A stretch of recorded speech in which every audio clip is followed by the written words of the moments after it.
Maybe even Reverend Buckminster understood that.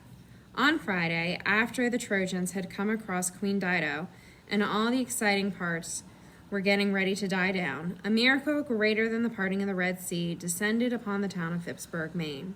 Turner's father gave him the afternoon free. Turner supposed something more amazing could happen in his life, but if so, he couldn't imagine what it might be. So he let Robert Barclay drone on by himself and ran outside and jumped off the porch and caught the sea breeze when it raced past him. And he followed it down Parker Head and thought how fine it was to be free for an afternoon.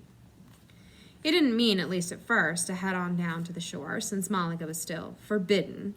But the sea breeze did race on ahead of him just that way, and he did think of Aeneas, or however he spelled his dang name, with his two great spears exploring the coast, and it might be that he would find Lizzie clamming on this side of the New Meadows, so that he wouldn't actually be going across to the island. Forbidden. So he followed the breeze out of town and through the pines and across the granite ledges to the shore. And when he looked down to see if Lizzie might be clamming, he came upon the second most amazing thing of his day.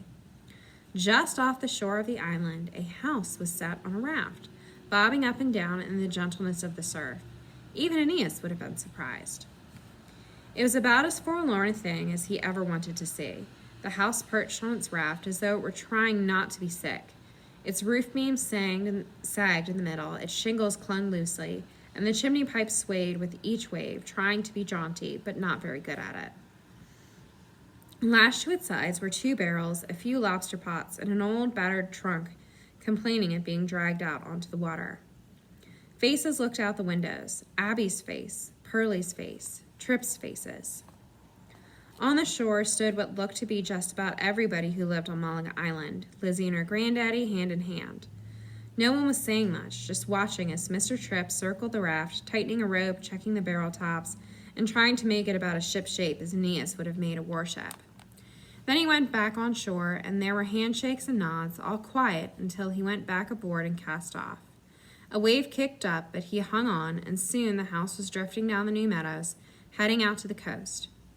Mr. Tripp held on to the door frame with one hand, and the other he held high, his fingers spread out as if he were blessing them all.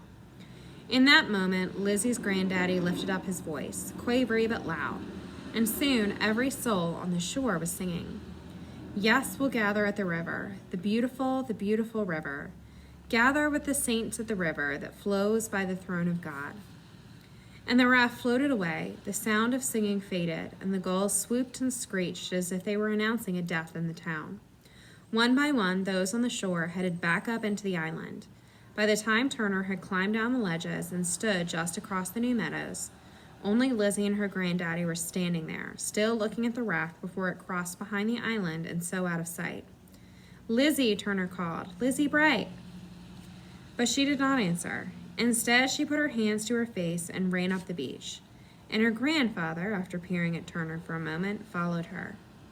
Turner didn't feel like Aeneas anymore. Suddenly, he felt a whole lot like Mrs. Hurd, alone with her friends before her gone.